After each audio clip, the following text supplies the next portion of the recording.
to After Dark Paranormal Quest. This is episode 7, The War Bunker. I'm Brett the Techie, along with the lead investigator you all know and love, Dave. Oh, I'm here. So, all your listeners may be thinking that what's going on? Dave's normally introing it, speaking, babbling on as he normally does.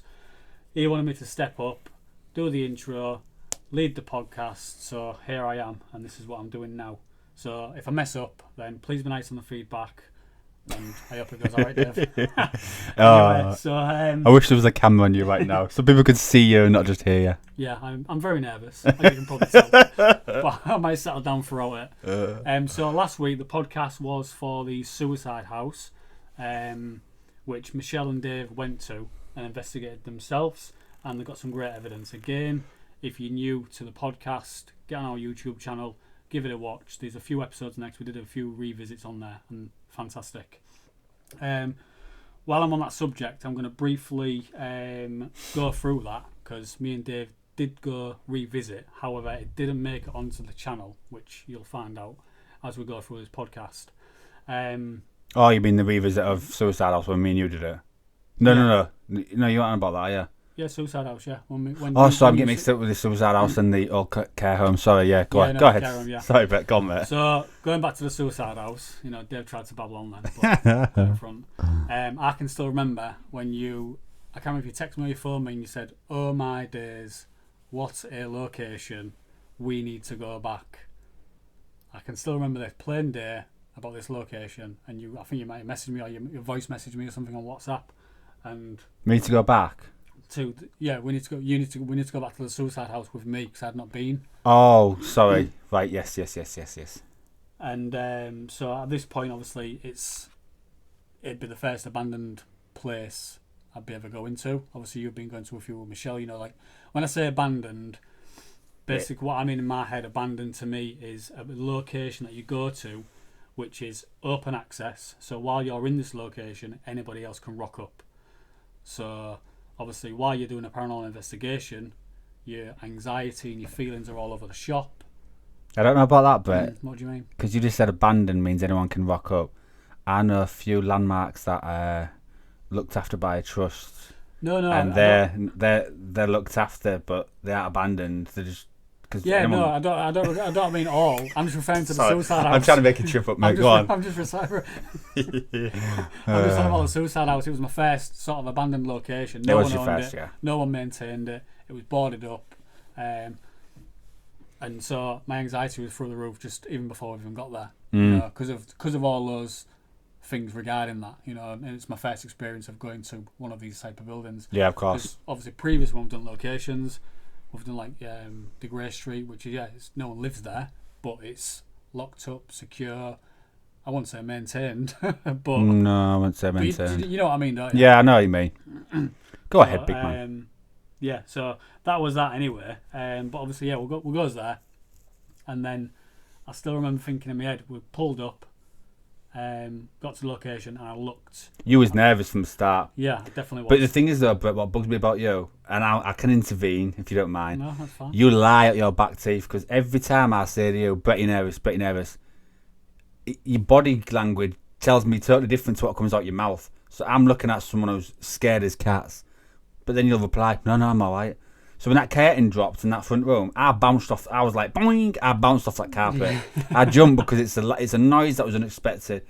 My first reaction is, Brett, did that make you jump? No, to be fair. But I know damn well, if my camera was on you, it made you jump. Because in Manchester Arms, you said twice you didn't jump, and twice I had you on camera, and twice you jumped. Yeah. So you lied from start to finish. No, but I did not jump at that point, though. When you jumped, and you said you was closest to it, so you might have seen it.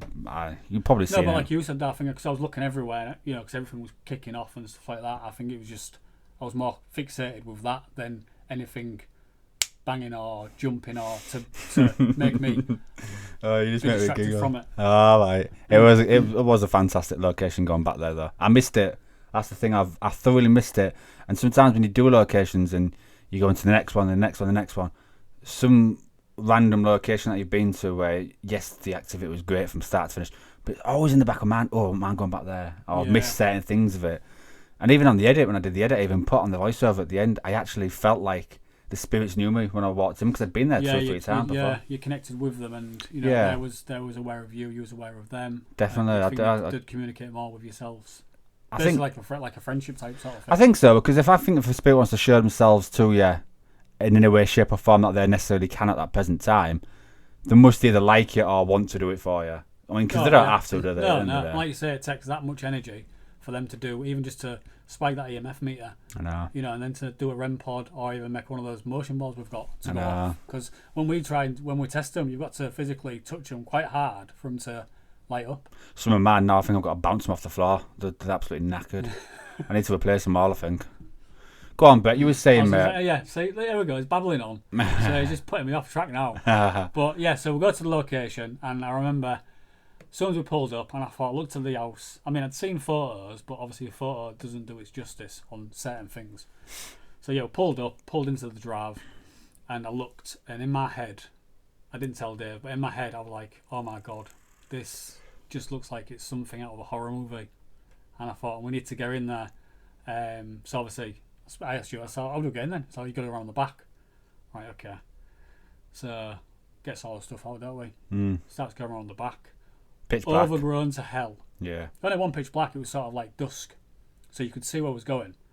But I'd seen the garden around the back, what we had to go to, and getting through. And I'm thinking, as we're going through there, because you was in front, as we're going through there, I'm thinking, when it gets dark, how are we going to see where we're going? And we need to go through a window. And I thought, in my head again, what if we need to get out quickly with all our gear? How are we going to get out of that window? You don't think that far ahead, do you? You don't think that. You think, well, that was going through my head, that was going through. Well, I don't bloody think like that. And I was anxious and nervous beyond belief. So you was nervous about the location? No, you was nervous more about the prospect of running out there quick than you was actually doing the investigation. Yeah, you little scaredy cat. No, or I don't know. It was just basically all I think in my head is getting out there. If I need to get out somewhere, I like to plan. If I'm going to somewhere, I like to know how I'm going to get out. Is it going to be easy? Am I going to have any difficulties? And it's just the way I am. Brett, you're the size of a thin piece of paper. You can get through any gap. You shouldn't be worried about things like that. By the way, viewers, just so I can, I'll add something really quickly. Brett has come to my apartment today, and he's had his hair cut, and guess who he looks more like now? Mr. Zach Bagans himself. Yes, you do. Spiked up. Exactly the same. Jesus. Yeah, all right. Go on. you were saying, by the way, he's reading off a piece of paper. It's fantastic. Go ahead. Yeah. I'm not good on the spot. No, so yeah, so it was obviously in the garden and gets through the window anyway, and then goes in. So yeah, still a bit nervous. So yeah, it goes into the main living room, and then you decide to obviously give us a tour. So we'll go for a tour around. Yeah. Yeah, upstairs, nearly fell through the boards because there's the big big gaps. There was there. Obviously, you was aware of that you'd been, so we knew doing that. And yeah, so we had a tour around. It was a lot bigger inside than it did looking from the outside. Do you think? Yeah. Especially when that corridor seemed to go on forever. I don't know if it's because it was like dark in there, but it seemed to go on forever. I thought the outside. So you got to the other staircase. The outside to me looks massive compared to what it is on the inside. But I mean, even though we had the tour, it sort of calmed me down a little bit because I'd seen the building inside, so it wasn't as bad. The anxiety sort of lifted down, but I still wouldn't go around on my own. The anxiety lifted down. Well, dropped down, went down. Okay. Went away. Don't confuse people. You're confusing yourself, but never mind confusing the people that actually listen to your voice. I'm not good with words. And the other go about me. God. Well, no, yeah. It sort of, my anxiety calmed down. Nervous. Anticipation. Anticipation. Yeah. So it was all right. So it was a case of let's set up our gear, and then we'll crack on. And then, which we did. So obviously, did a few hotspot rooms, what you mentioned before when you and Michelle went there, upstairs and then downstairs. It was pretty quiet. Deadly quiet. Really quiet. I mean, we caught those 2 stick figures on the SLS, but we couldn't really narrow that down because it only happened in that one particular room. But the way there was positioned, in the air, it just didn't fit. So we sort of put it down to malfunction of the device. Bit of a glitch. Really? But all in all, it was a good experience to go there and just sort of experience that difference from just a standard paranormal investigation to also being in that sort of location itself. So if you compare that location to then going to the care home, which one was better for you? I'd say, to be honest, the care home, I had the same sort of feelings, which you'd have told on that. Well, you'd have known on that podcast. Even you noticed I was really quiet that day. Even on the podcast, I was really quiet. And again, because it was, I don't know, it's just something about those locations. I do want, go to them because, like I say, they're the gems, like you've said before. They are gem locations. Not many people go there. So if these spirits there, they're either going to be excited that you're there. I know why you're scared so much, but I will use that word. It's because you go into a house, you don't know anything about it. No one lives there. You're going to document the paranormal, so you're not going to be able to physically, 9 times out of 10, see it with your eyes. If it wants to touch you, it will touch you. It's that not knowing, and I think that cripples you more than it does me. But then again, I have been to like 40 plus locations now, so I'm used to when I go to places. But I think that's where, like I say, because you know me, I like structure, I like routine, I like to know what's what, and don't we all know it? Like, we're on an investigation tonight, and don't text me at 6:30. He's having his tea. Jesus Christ. We're on an investigation tonight, and it's a known location. Again, it's one of them. It's secure. There's and things like that. So there's no anxiety. But I need to go to more of these abandoned locations to get over this, which we are going to be doing. Because in my head, I need to do this, not only for myself, but obviously for HGC as well.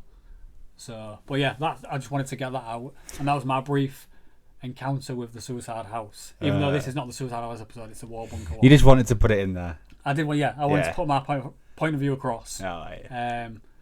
And yeah, just get that out. Well, yeah, this we are on episode 7, so 7th episode. Mad to think, actually. That's flown by. That's 7 weeks we've been recording. I can still remember the first time I was doing the first episode. And you had a dry throat now. God, I had a dry throat then, because we had to buy all the equipment. I'd not tested half of it. Of course, we had one mic fail on me, so we had to only use one. I thought I was in your living room. Oh, duh. No, it's 7 weeks, so 7th episode. Now it's a proud moment, really, just to get up to 7. Never mind how else. But this episode is definitely based on the first underground war bunker that we went to. Me and Michelle went to. That's where you have to go down a hatch, don't you? Oh, mate, it was like something out of a film. So it was first of all, you drive in the middle of nowhere. Like 9 times out of 10, these locations are just like a field. Yeah, basically. And it's set just to the side of a field. And with it being a bunker, you're not seeing the bunker because it'll be on the ground. I didn't even know it was there. She just parked up, started walking. I was just following her. I was like, "What am I looking at?" She went, "See that mountain there?" And I'm like, "No." And she just took me on this bush. And I'm thinking, "Hello, what's going on here?" I'm getting a bit nervous here. And then literally, you just got this grass hill, and there's just this steel top structure, like a drain type, but 10 times the size. Yeah. And we lifted up this big metal lid. Now this is steel, like thick steel. This is robust stuff. So I said to Michelle. Now I was a bit nervous because I'm not nervous about the location at this point. I'm nervous about because it's a confined space. You're underground. You're up in the hatch, 20 meters underground. So as soon as we hit down there, you're going to get no phone signal. So that hatch then, before you opened it, did that have a lock on the outside? This is what I'm going to get to. Right, this is what petrified me. Because as soon as we got there and we went down this, like, the staircase that goes into the ground. Just vertically down. Vertically down, yeah. The lid has to stay open, of course. But it can be locked from the outside. So when you open the lid, does it go like, so you open it, it's flat there, does it open fully flat that way, or does it lift, does it sort of stand? Pretty much horizontal, and then as soon as you pull it fully back stern, so it's right back, so it can't go anymore, it then locks this like arm in, the steel arm. So if the wind blows, it can't blow over. Mind you, it's steel, so it's quite heavy, so yeah, so strong wind. Tell me about it. So the wind aspect never worried me, but the thought of someone maybe walking past, looking up, like walking the dog, thinking, what's that happen for? Well, in all fairness, we was there half 11 at night. Oh, maybe not. So walking the dog out of town in the middle of nowhere, I'd be kind of worried. Yeah. And if someone was stumbling out from the pub, I would be worried about them as well, because they I wasn't safe in the middle of nowhere. Where's the pub? Got about 15 miles away was the next village.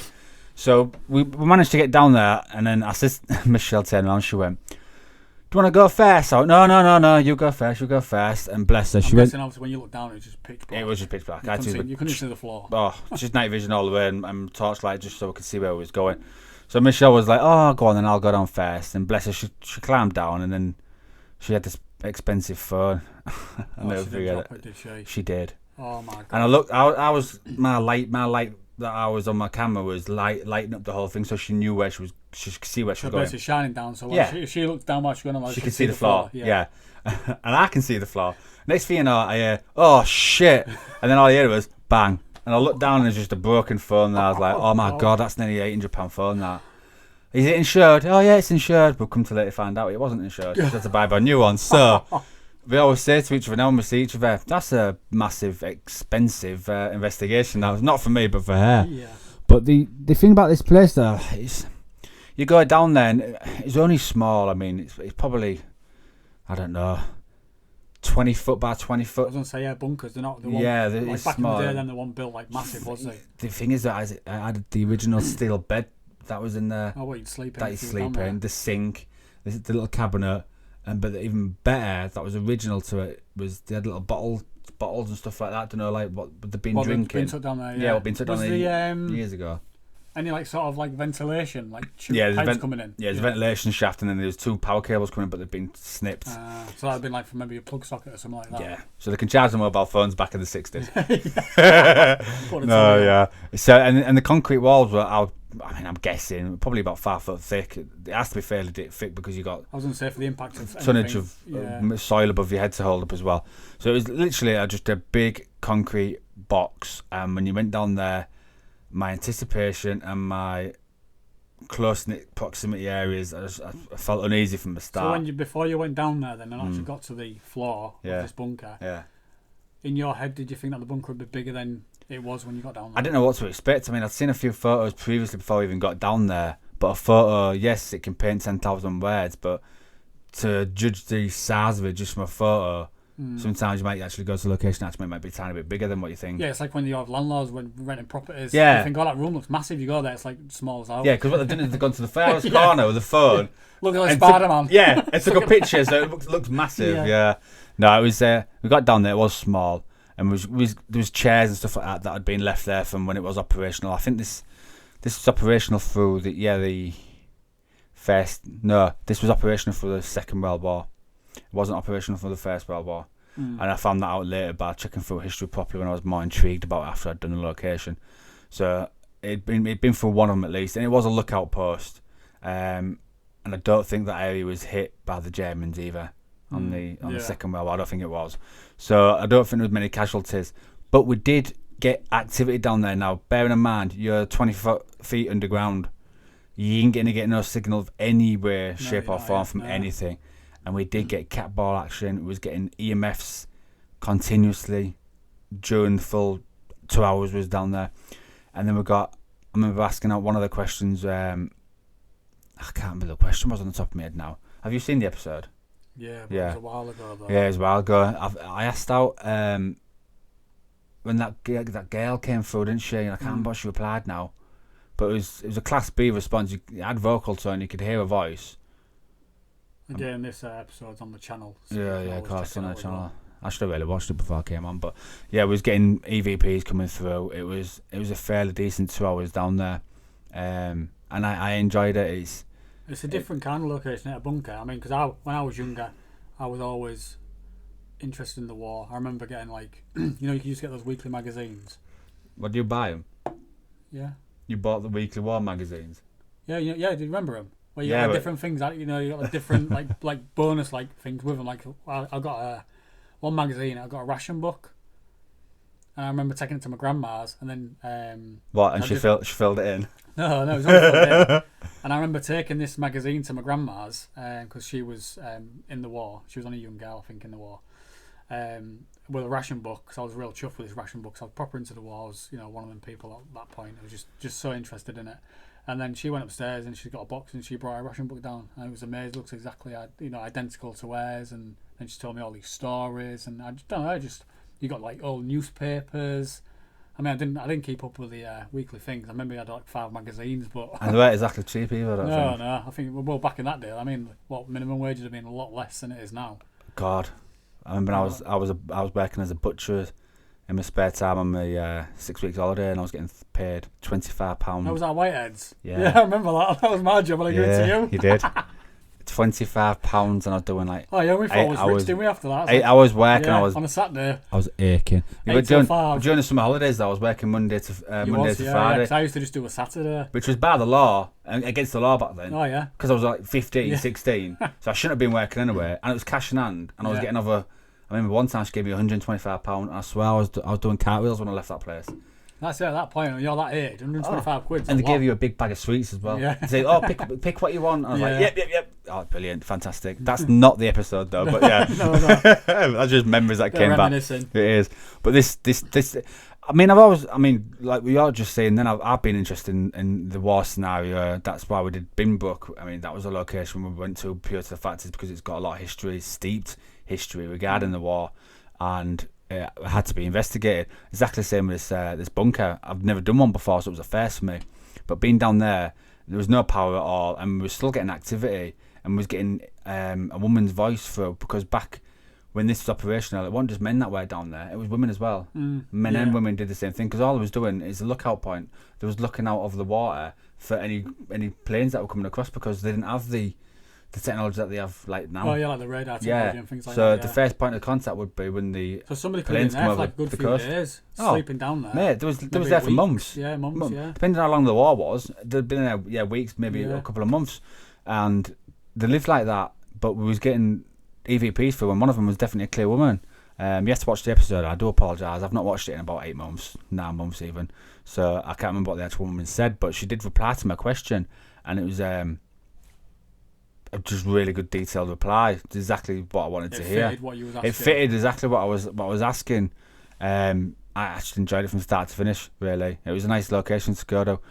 We haven't done one since, but we've got actually, I think, about 20 more dotted around. Yeah, 20 that we need to do. I remember years ago we used to go. My dad used to take us in the car, and we used to go somewhere. And I don't think it was far out of Hull. But when you're younger and you go into a field, you go to a road where it's surrounded by fields, you think you're miles away from your house. Yeah.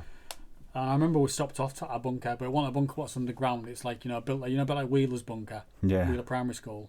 It was like that, so you can still see it. You can go inside it. You mean you need to explain what Wheeler Primary School is? It was our primary school. Our primary school. Yeah. So listeners going, No. never heard that before. I don't know. Our primary school. Yeah. On the football pitch. Well, it wasn't really a football pitch. I don't think that was a bunker, because when I asked the teachers when I was a it was kid, grass on the top.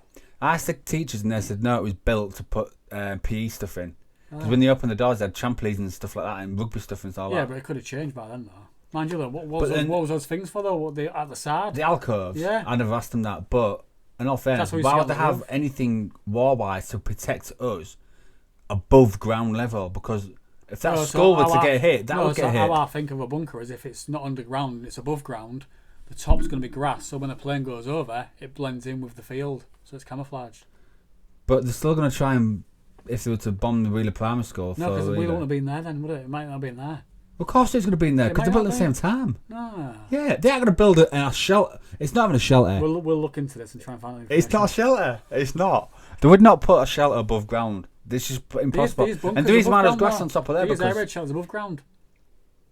That's what I was saying when my dad just takes in the car. These air raid shelters was above ground, not underground. Don't forget yours was a lookout station, sort of bunker. But the one at school was a concrete rectangular box. These ones what me and my dad used to go to. There was. I've seen them where they're underground, where they're covered in grass, like mound. Yeah, I've seen that because the one that we went to this episode is actually this about. one I was on about when me and dad used to go. It was concrete all the way around, not like a grey concrete. It was like what colour is it? Breeze block. No, not breeze block. No, it's all smooth.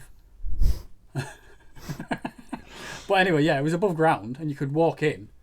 But then above that would have been grass. That way, when a plane goes over, it blended in with the scenery what it's sat on. So you wouldn't. So because it's in the middle of a field, there's nothing there to bonk. It's not going to damage anything. There's no buildings there or any main buildings. So they just drive over, will fly over it, and they'll think, why are going to waste a bomb on that grass? No, I suppose. That's why I've always thought anyway. I don't know. And to this day, I still think that. School has that bunker there. I remember asking all the time. I mean, it's not there now. I don't think. It's still there. Oh, is it still there? Oh yeah, no, I'm thinking the house is in front. Yeah. No, it's all still there. I'll have to double check on that. You're never going to double check on that. No, I am now. No, because I don't like to be wrong. You know this, Dave. So I'm going to have a look at this. I mean, I'm probably not going to find any information online, but... No, you'd have to go to the school. It's a shame that caretaker that ran the school back in the day. Oz. Yeah, he was lovely. Yeah. He'd probably know it because he worked there nearly all his bloody life. I think he slept there half the time as well. Yeah. Big grufty beard and that, but lovely gentleman. No, not Oz. That's the... No, it was Amy Johnson's caretaker, wasn't it? No, the caretaker I'm referring to had a big beard. Yeah, it was grey, wasn't it? Like a bit grey. He looked like... what's that cartoon where he's got a white dog? White dog. Family Guy. No. It's got white... And the dog's called Snowy. Snowy? And children's cartoon?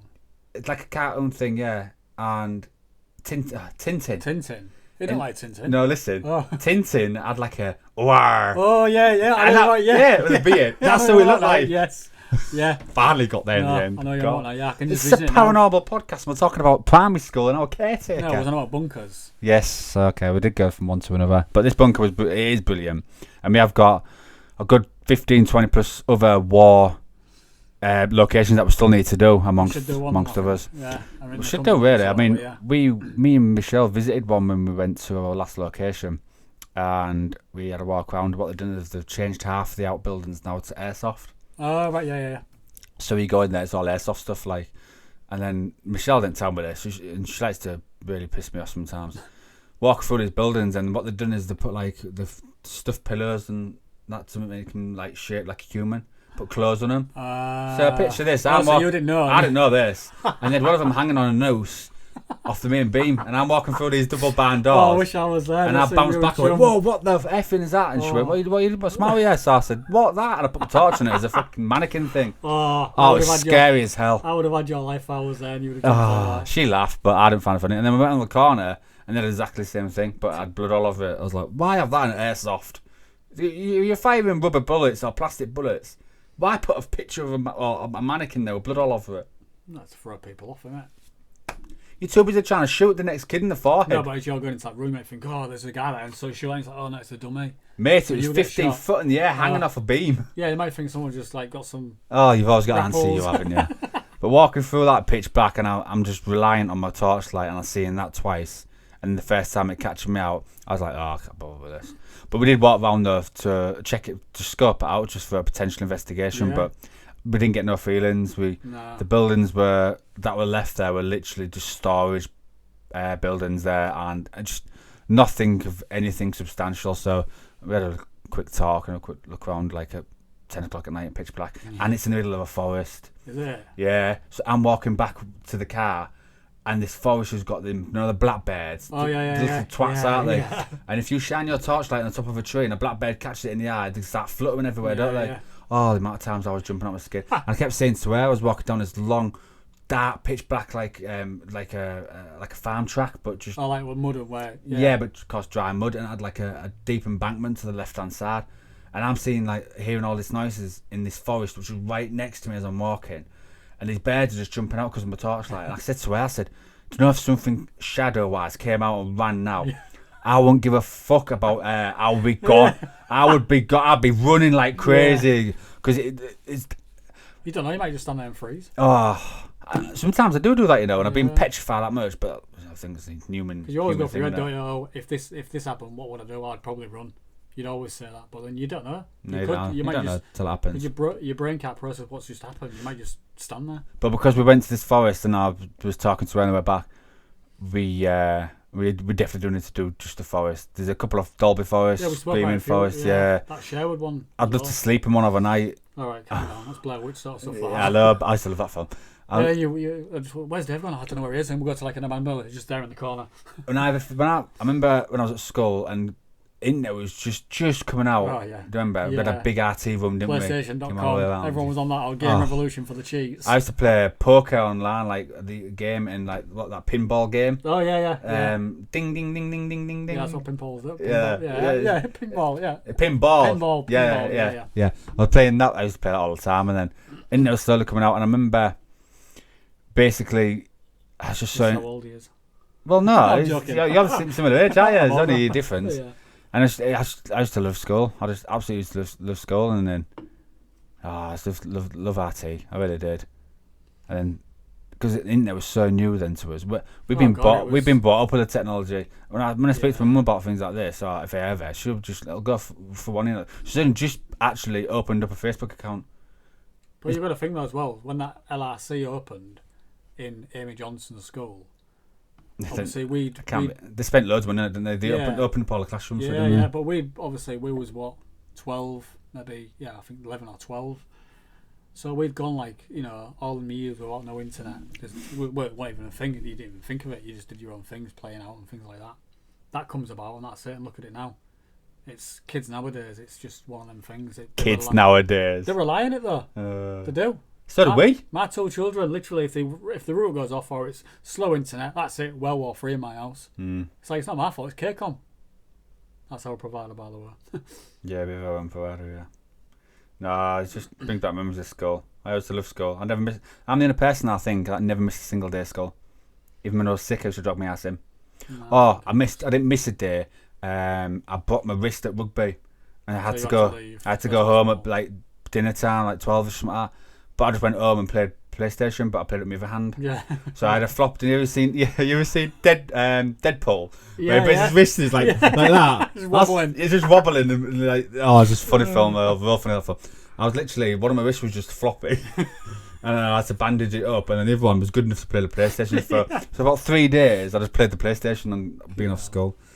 Yeah, but that was an accident. That was, but yeah, it's during the time I really had off. I used to absolutely love school, but I missed it real bad. But back to the original podcast in question. Yeah, so RAF bases and the war scenario bases, they are going to be a lot more coming in onto the channel, definitely going forward. I just enjoy it in general, and there's so much history. You've got more research to go on, and you've got more ammunition to go there with, like the facts and things like that. Yeah, because a lot more the history is a lot more easy to search for it, like news articles, papers, that kind of thing. Whereas, like, say, some place like you go to, like where it's just an house and things like that. Yeah, sort of like the sort of year or era when it was built. So, and you do find some information because obviously you explain that on the videos and things. Yeah. But there might be some locations where it's just like there's not a lot of information. So obviously you're going to go there anyway to try and find out more information, and you do sometimes do that anyway, and you get the story out of it from the investigation itself, which makes it even better. Thing is, though, with the war scenario now, because quite a lot of Britain was hit badly, especially in the Second World War, the only things that really have got substantial buildings left are literally places like Binbrook that we've been to. Oh yeah. Like the ones that the underground one that me and Michelle did, the one there, we was looking to find it, but 9 times out of 10 the ones that were searched, there's hardly anything left of them. Yeah. There's just few and far between because. And it's not that. Look, most places where there would have been, they've probably been redeveloped. Yeah, houses put on top of them, all God knows what. Just goes rock up someone's house. Come and sit in your living room for a minute. I know. So trying to find a decent one is hardcore unless you're really willing to travel. I know Scotland, their coastline of Scotland, they have tons and tons of them, and Scotland, they cherish them. They keep them clean and up to date, and they maintain them. They maintain them, everything, and it's really good. I mean, we went to that one in Hornsey, near Hornsey, didn't we? Was it near Hornsey? And that was up to date, kept up to date and stuff like that. But that had pumps and stuff like that down there. Yeah. So yeah, Hompton, wasn't it? That's the one, Hompton. Hompton. What do you call it? Hompton. Underground bunker. War bunker. Hompton, bunker. Yeah. Hompton war bunker. See, we've been meaning because that was our very first ever investigation. Well, it was a ghost hunt then because it was just going on ghost hunts. So right, quickly. One sec. Let's. What? Right, I've already pulled you up once about this. What is the difference between an investigation and a ghost hunt?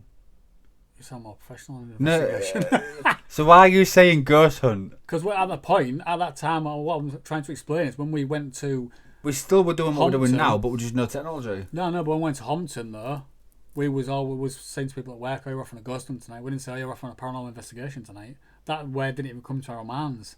We were just saying ghost hunt because that's what it was to us. I'm sure I said investigation. No. I'm sure I did.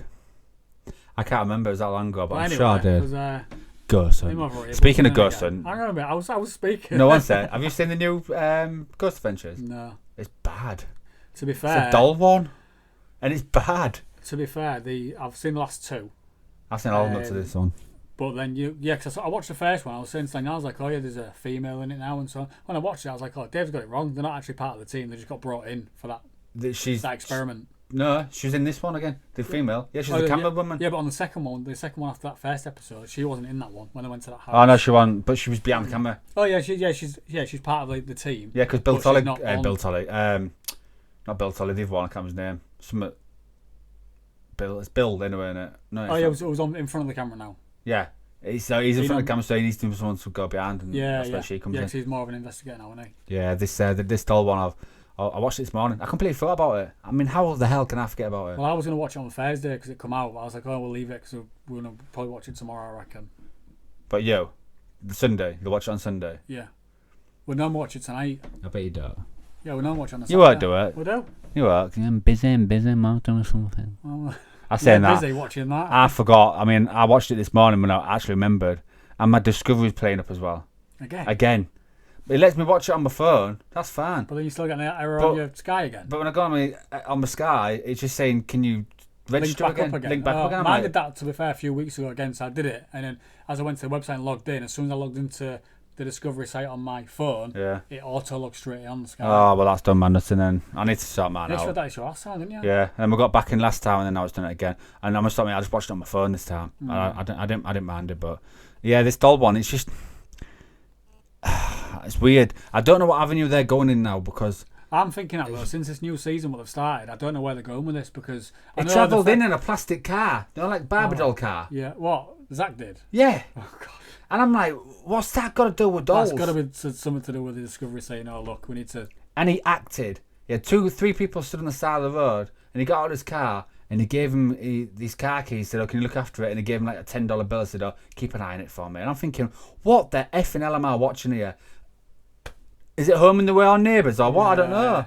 And then when the description, because they have 20 minutes of the intro to explain the location. I've noticed now, since this new season, this intro, like when they're interviewing and things like that, it's got a lot longer. And you've got like maybe, 10 minutes, 15 minutes for the investigation. Whereas before, it used to be, I'd say, 15 minutes and then straight in. Because I watched after watching that episode 2, me and Danielle watched the Edinburgh Vaults. Good one, I just noticed the difference, because I said, oh yeah, but we realised we'd both seen it anyway. I knew I'd seen it, but I didn't know Danielle had seen it. But then it turned out she did. The only thing I didn't like about Edinburgh Vaults is they clearly were taking the piss when they said that candle was glowing. Yeah. And I'm thinking it's going to glow because you've got a bright candle in front of a camera screen. Yeah. You're going to get bounce back from the light. That's where the glow comes from. And they were adamant it wasn't doing it before. So I rewound it and checked it out before. And it was doing it before, but just wasn't as much because it was at a different angle with the camera. Yeah, but no, I mean, like I say, I'm a massive fan of Ghost Adventures. We always talk. I mean, if you go back on all these podcasts, we mention it at some point in the podcast. But yeah, I don't know what avenue they're going down on these ones. Like I say, I've not seen episode 3, but when I do, again, it's a bit of a... It's questionable of where they're going. Is it a case of like they're sort of drying out? And I think they're trying to... I mean, I've done it with me uploads, to be honest with you, because I'm trying to create a story. Because you got to remember, I've done the location, I've done the edit, so I've got that story built up in my mind. So I then detail my edit to that story. Yeah, you make it so you've got it flowing. So you've got the start of it, then the main story, and then the end when you're leaving, a sort of saying your goodbyes. Yeah, pretty much, and that's how I'm rocking at the moment. Now, Ghost Adventures have already done this. They've already been there, done that. So for them to stay in front of the game, so to speak, they need to step it up. So what they're doing is they're bringing humour into it. I don't give a toss about humour. Not when I'm watching anything paranormal wise. I don't want less humour the better. And I mean, to be fair, it's always been humorous. Like when the way he speaks to Aaron or treats Aaron, and the way Aaron responds to him, and that's funny to me. That's a humour. It still does that now. On that episode, actually, no, episode 2, when Aaron, it was the first time I was like, no, I'm not going in there. Is that when he told him to go back into that room and on that bed? And he said, no, I'm not going in. And he said it 5 or 6 times, didn't he? And he didn't go in even. I was like, go on, Aaron. I was on my couch, go on. I watched that.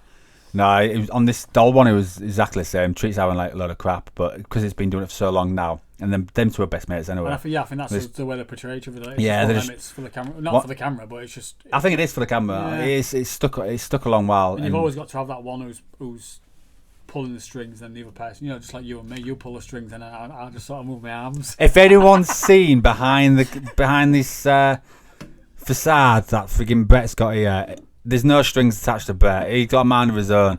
He does whatever he wants.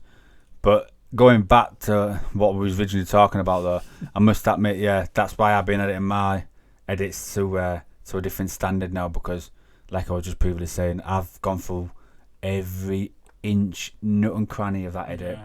So every bit of evidence, I mean, I'm listening, I'm hearing, I'm watching, that creates an image in my head, and then I have to portray You're that. visualising it, so Yeah. as you're going through it, you know what. And the evidence, if it And you- obviously- coincides with what I'm visualising as well. And especially if when you've just done an investigation and you either come home and start editing it straight away and going through it, or the next day, it's still fresh in your mind. So as you come to, when you see that snippet of footage you've recorded, you can probably see that full footage in your head, what's gone on in that point there. So you know exactly where to stop, well, start it to play it, then to cut it from there to, to strip it down. Well, I did an investigation on Thursday, just gone. Yeah, which is on the channel now, isn't it? Yeah, I got back at 1 o'clock in the morning. I had it finished and edited and exported by 7:30, 8 o'clock. So I managed to do a full episode, 5-minute episode. That's including looking for all the footage and everything. Yeah, 7.5 hours. That's a record for me, that. definitely. But I struggled the next day, though. I was like a zombie. And I didn't get to sleep till like 12:30 either. So that's that midday the next day. Yeah. But then I fell asleep at 12:30 and didn't wake up till like half 11 or something. Oh, what, on the night? Yeah. Oh, so you was up all through the... You got it, yeah. So I've absolutely effed up my Body sleep clock's all pattern. over the shop. That's why I feel a bit lethargic now, because I'm Yeah. trying to get back into normal. Normally I'd have a little It's bit... hard though, isn't it, when you... Because I mean, I've never worked nights, but obviously you're 4 on, 4 off. Get them on nice. Your body clock trying to figure Yeah. that. Whereas, like, say, when you go on investigations, it works good for you because when you go out, obviously you go late. Well, you don't go late, but when you're on investigation, it's normally through the early hours anyway, because it's more quieter. You're going to be wired up. You're not going to be tired or drowsy because you're used to working at that point. You used to be being busy at that point. Oh yeah, you The only problem it would be was if you're trying to say if you've organised something and it's going to be through the day, so you need to be asleep that night. That's where it starts to mess you up because you need to try and Catch get you back sleep, up. but then you can't get sleep because you're just wide awake. I know, it's a pain in the ass. But yeah, 7.5 hours managed to get that edit out, and I was quite happy with it. The final outcome, really, funniest one that.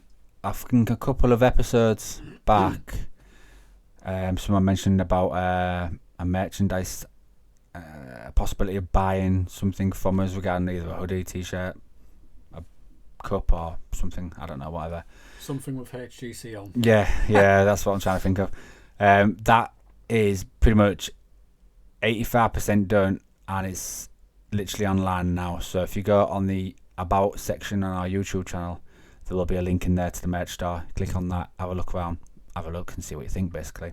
The pricing on there, the website likes to overprice it, but I've backed it way down. As much as we can. It's not. I'm literally making set the price a few pounds off each thing, whereas if I kept it at their price, you're getting 5 times as more, but it's just the final price was a bit too extravagant, so I backed it way down. And to an extent for what the work is needed to that, so as much as we can. I've tried putting a bits of everything on there. To be honest with you, I do like, I've said to you when I showed you when you got here, the leggings. I do like the leggings, but the women leggings. I don't think they'll suit us. Don't show them. Well, I mean, if we can get a pair and wear one in an investigation. Yeah, you can't. There is a section there men can buy them, but you have to be. It's the biker. Oh, like the like lycra type. Yeah, the elasticated things. I mean, I'd wear them at home. I think they were quite comfy, to be honest. I don't know. But I mean, all these lasses nowadays are wearing these leggings. I remember years ago when we was younger, no one wore leggings. They didn't like wearing leggings, and now it's popular everywhere. Everyone's wearing them. It'd show your package off if we wore them. I would do it. If it was grey. We're doing any colour, wouldn't it? Because yeah. So I don't know, but they do look good though. I mean, I designed them over a space of about 10 hours on and off, and I'm still doing it now. So I am going to be tweaking here and there to try and get it cock on. Have a look, see what you think. But give us some feedback. And if feedback, on there what you'd like, but is not showing on there. Like a product's what you'd like, then just let us know, and then we can see what we can do and try and add it on there. Again, like I say, regarding the pricing, we can control so much of it, but again, it's maintained mostly by the actual site itself. So we'll bring it down as much as we can. I think it's maxed. I've near enough maxed out the minimum.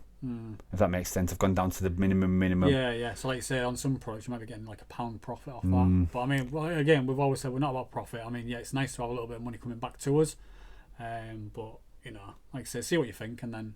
The good thing about this site as well is it's primarily based for America more than it is for Britain.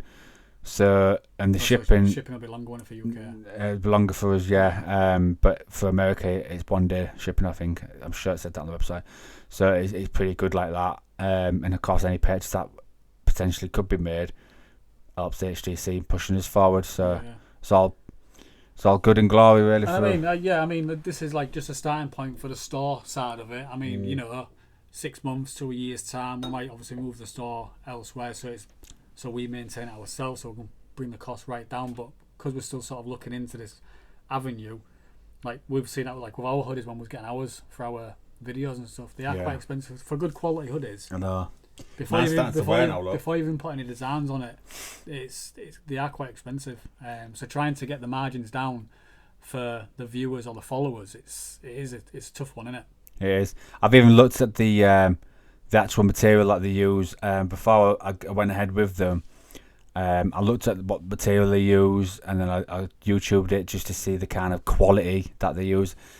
Because I wasn't too sure, because the price thing kind of put me off. But I thought, well, if it's really good quality material and a really good print, then if I can back down our profit margins to as much as we can, like minimal, really minimum level, would it be worth it? And actually, in the end, I ended up going with them because it turned out to be quite a good like you said, choice. The main goal is, like you say, people want our merch, which is great. It promotes us, more. Buy the leggings, and then the girls that buy the leggings send photos to me, please. No, seriously, because the photos they use on the website is really good. If you're going to buy these leggings, send photos to me, DM me. I would be more than happy after a night shift to swipe, and have a look at all these people in leggings. Honestly, they look so good on women. Go on, you were saying better. I forgot now. Oh yeah. But we've done that. That's all incorporated in all the socials. I'm just this minute now finalising it. We're trying to finalise it with Instagram, but they've been a bit of a pain. They're changed. They are really compared hard. to Facebook, Instagram is quite an hard one to crack. Yeah, TikTok, they're happy with it because we now class as a business now. We do have our VAT number, and we do pay our tax and stuff like that. So all TikTok wanted was the VAT number, right, okay, which I've got. You've seen that, so I've already got that. So as soon as I put that in there, we'll get that side out with. Yes, you can buy directly from TikTok. I bought some headphones, $1.99. I didn't realise. I was scrolling through. If you like an item that you think suits what we do as the paranormal thing, like I don't know, a torch or something. You just click it, and you can promote it on your TikTok page in your shop. Yeah, it's really weird, but that's good. You can add your own products as well. Yeah. So I suppose if you buy one of, like, say for instance, a torch, and you use the torch, it looks better because you think, well, it's a really good torch. So that's just for example. But in all fairness, though, if you were to do it that way, it's 9 times out of 10 we're not going to see the products at all. And if we're selling something on behalf of TikTok, no, I mean if we was to buy, say for instance, if it was a torch, and we think I need a new torch, if we bought one, and you liked it, then you could promote it. 100% that is a really good torch. Yeah, I'm with you. No, I'm with you. But I know what you mean. Yeah, you just think, oh, we'll promote that. And then if we don't know what it's like, people buy it and it's rubbish. Yeah, it gives us a bad name. Yeah, exactly. Yeah. We've also got a new blog website. Brett's designed this new website. The old one was old, tatty, out of date. It looked crap compared to what we've got now. At the time, it looked really, really good. When we first did it. Yeah, and over time, it's just like we sort of overdid it. The plan was obviously locations, put some photos on there of each location, but sometimes we go to location, not really take many photos or not taking them at all, so then it'd leave a gap in there. So we decided to create a new site, which is the paranormalblog.co.uk. So check that out. And what I wanted to do is not just make a new website, but I know blogging's quite a known thing now. And what I wanted to try and do is build sort of a community. So we get interactions from our viewers, followers, everything like that, but also linking our podcasts, our videos. So technically everything's under one roof. So you'd have to go to YouTube if you don't want it. It still links to the YouTube and stuff like that. So obviously we still get the viewing counts and things. So, if you think, oh no, I want to stay to YouTube and stuff like that, it all links together. And then with the actual blog itself, we've got a few articles on there what we've written ourselves regarding a bit of our tech, location, our journey, this, that, and the other. Future plans will be on there as well, plans, are they? Yeah, going forward. Are you going to incorporate this merchandise website on there. Can you do that? Yeah, I'm also because obviously Dave's mentioned will show me the site today for the store, so I'm going to put at the top. We've got a few links in there for obviously the Paranormal Blog, the videos, the podcast. There's going to be a store link there as well, and that'll go straight to the store what Dave mentioned earlier. But going back to the blog, you can obviously like the blog post what's currently on there. You can comment on them, but if you want to comment, you need to sign up. But you don't need to put any personal information. It's just your name and an email address. Obviously, your password you set. Once you've signed up, obviously you can comment or anything like that onto the articles already on there. But on the first page, when you first come onto the site, there's a contact form at the bottom. Now, what I want really is for our followers to, like you do on the podcast, share the stories and experiences, send them through to us. I'll pop them on the actual blog itself. I'll put your name obviously on the blog that it's from yourself, just to sort of get some feedback from other people, interaction, and that's the main goal really, just a community for all of the same sort of stuff, and then we'll have like, I don't know, in 6 months' time, a year's time, we'll have like stories or experiences from all around the world. Hopefully, it's just all there in one, entwined. Instead of having to go onto your Facebook to get something off Instagram to get something, here, there, and everywhere. That's the main reason why I thought I'd do the blog side of it. Plus, you just like tinkering. And I like tinkering. Yeah, I like to create. It does look good. I looked at it last night when I was doing this tinkering on the store. I flicked it on and I look at it and it does look really good. The first page looks really good. I mean, the photos on there is obviously the photos we've got. We'll probably change them and mix them up every now and again, but there was the photos what fitted currently at the time. Just the blog, get involved. That's all I really ask, just to make the site grow in itself. So it's all good. It is all good. And tonight we're going to Gainsborough Prison. Yes, we are. This has been on the cards since last year when we very first started HG. So it's one of the locations. And it is classed as our first lockdown location. Oh yeah, it is. I didn't think of that. Yeah. I mentioned it on my last episode that what we're going to be doing and stuff. So this will be. I mean, we're going tonight and it's Saturday, but this will be uploaded on Friday. So I will need a few days to go for this episode because we're going to be there all night. Well, not all night, but we'll be there for a long, long time. Anyway. Well, we've got until 9 until 7 a.m. 9 till 9. That was 9 till 9. 9 till 9, yeah. 9 till 9. Only problem we've got though, I've realised, which is a bit of a downfall, is we do lose an hour because the clocks go forward tonight. Oh, yeah. At 1 in the morning. I thought that. Yeah. I thought they went back, so I thought we'd gain an hour, but they only go forward. So at 1 o'clock tonight, so it's 2 o'clock. One sec, let's just go back. So you're admitting live on air that you are wrong? You was wrong about it? Is that correct? Yes, okay. I'll let you have that one. You tripped up there, mate. No, we're going to this prison. I mean, God. There's a couple of locations that always interest me. Asylums or mental asylums, hospitals in any way, shape or form, and prisons. Prisons and everyone, yeah. Hospitals, prisons, them three asylums, really, really make my get me all giddy inside. I think it's with them sort of things, that stuff's happened there. Well, this prison's got 22 known deaths. There should be no deaths at a prison. So they've got 22 recorded known deaths there. They've also got countless accidents. Well, it was a police station, wasn't it? It wasn't a prison. It was a police station, so technically there shouldn't be deaths there. Yeah, but below it though, they've got like the cells and they've got proper cells. Yeah. But then they built the courts next door. So to get him to the courts took a bit of time. So 9 times out of 10 there was overfilling them. Type thing. Yeah, they couldn't just let him out back into the open. So there was keeping him down in the cells for a lot longer, like 2, 3, 4 months to get to the court. Yeah, and to get in front of the judge and get sentenced to what happened. So that's why they built the court next door to it. But they were just getting mistreated, and I think that's why it ended up shutting down, like in the 1960s, mid 60s, something like that. Yeah, I think it was 1960s or 70s, wasn't it? Yeah, and then another police. I think Yorkshire Police came across and took it over or something like that.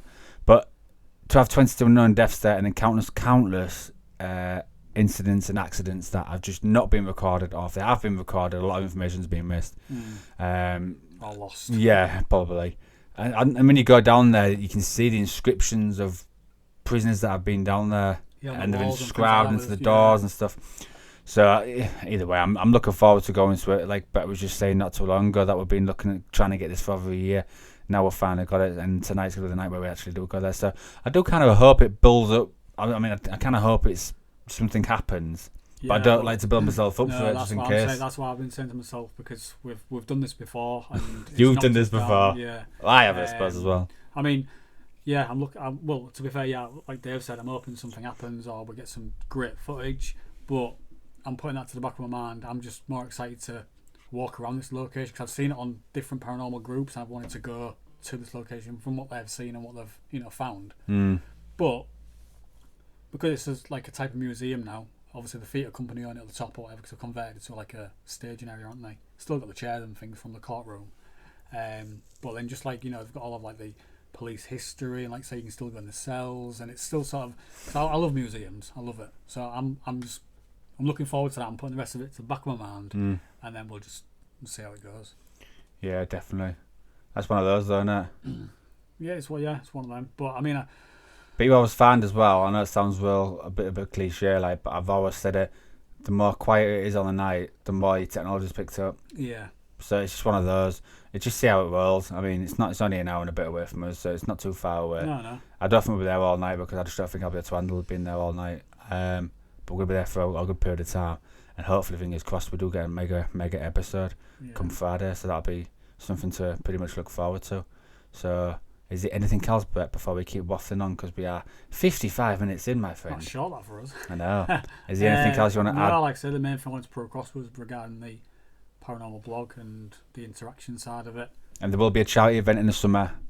Yeah, we're gonna. With the location wanted, we can't do, which we did mention previously. So we are looking at. We have got some possible locations. I want to do one person. Yeah, I do want to do that, but we'll still look about. But I think that's more suited. I don't know if we'll have to contact the owner there because someone maintains the land. The cows. No, there's someone. That little box where you like the honesty box where you can park there, which we didn't pay last time because I didn't know it was there when you park. Right. Someone comes and maintains. So I think if we were sleeping there. We aren't going to be sleeping in the car park. No, if he rocks up early in the morning walking down to the actual Warren Percy to check around and just sees bodies everywhere, he might have an heart attack or something. Well, it's between now and August, or summertime anyway, we're going to be... It's going to be warm, yeah. Yeah, no, it doesn't, not just that. There'll be loads of other locations that'll come up. So yeah. It might not necessarily be Warren Percy, it could be anywhere. At the minute, it's on the hierarchy, it's Warren Percy. But it's going to be... We do want to do that again anyway. It's going to be a charity event. We'll pick a charity. I've got one in mind that we... Just sorry to interrupt. Are we going to do that? We're going to do like some like sort of GoFundMe sort of page and... Yeah, I'll pretty much just set something up so it's easy to do. Put it on all the socials and put it on the YouTube, in the About section on the YouTube channel. Yeah. So they can just click the link and donate if they want to. But it'll be like an all-night sleepover with a bit of an investigation in between as well. Yeah, I can't see me sleeping though, to be fair. To be honest with you, if I'm tired, I can sleep anyway, mate. Yeah, I might just have to bring some Pro Plus.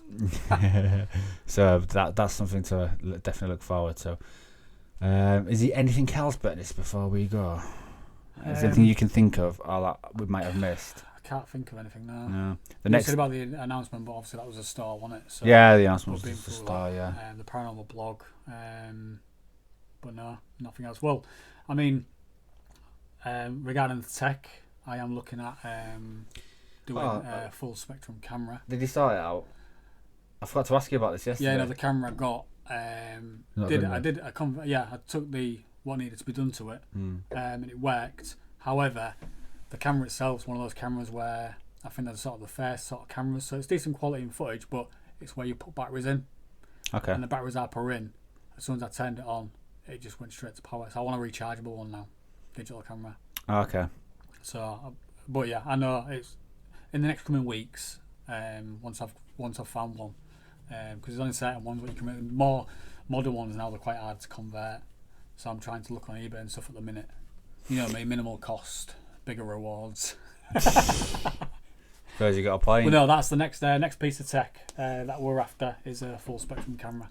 And if you go on the blog website, you might be able to see how it's made and how it goes, because that will be information about this camera will be on there once it gets complete. So again, we're going back to the blog, like Dave just said, just reminded me then. On the blog, there's the SLS. I've got a full description on there of how we've come to build it and overcome certain problems. The actual music box, what we made ourselves, that's all on there. Also, even if you want to start your own paranormal group, is on there as well. And we're not one to keep things to ourselves. If you want to do this and you're struggling, like I say, for costing, because paranormal stuff is expensive. Hence why we sort of try to do it ourselves. So it's all on there, and everything we do, I'll put on there in detail as well. And again, if you sign up to it, you can always comment if you need any questions answering, and I'll happily reply back. There you go. That's it. We're here to help, aren't we? That's it. Yeah, no, definitely. I mean, that's why we do it. Yeah. We don't want to be going out there spending But then if someone's going to start £500 up, yeah, we know exactly how they feel because we was in the same situation. No, totally agree. And there's nothing more better than going to a location, doing the investigation, picking up some quality evidence, but knowing you picked it up with the actual technology that you've made yourself. All we'd ask is just promote us, to be fair. If you create something from what you've read from us, then, just give us a little shout out. That's all. I mean, if they made it and then they went and did their own investigation, caught some good evidence, for them to send that evidence to us and say, look what we're caught with this. Yeah, that's what you to mean? let us know.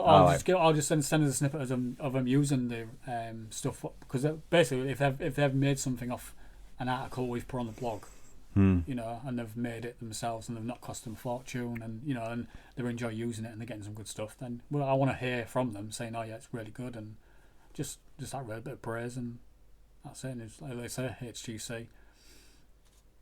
Sounds like a plan. Yeah.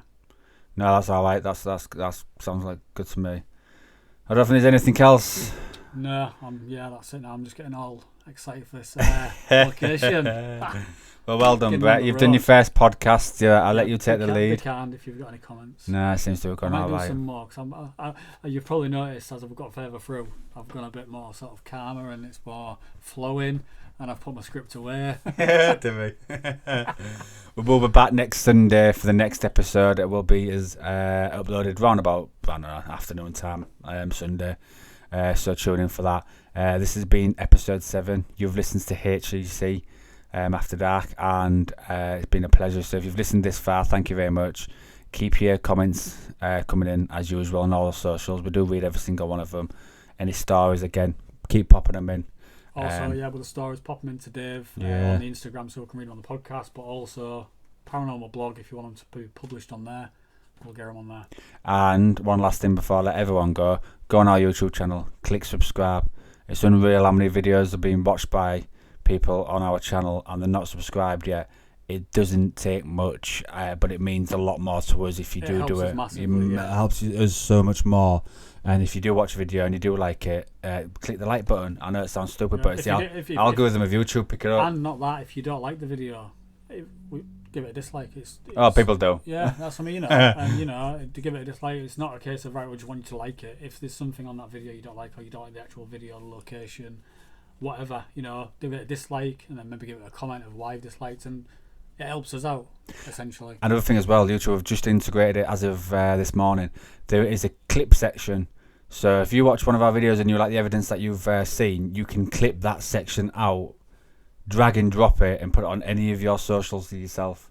Have you seen it? No, I've not seen it, but I remember you told me about it, didn't you? It's absolutely fantastic. So we can do it ourselves if we wanted to, but if there's some evidence that you think, bloody hell, that's a really good capture, and you want to show it to either your friend, a family member, or even put it on your own Facebook or your own Instagram, or however you want to do it. Yeah, you don't need to be a video editor now. No, you just literally clip it out, download it, it'll download to your browser or your phone, and then just use the clip. Just add it like you would add a video when you've recorded on your phone. That's good.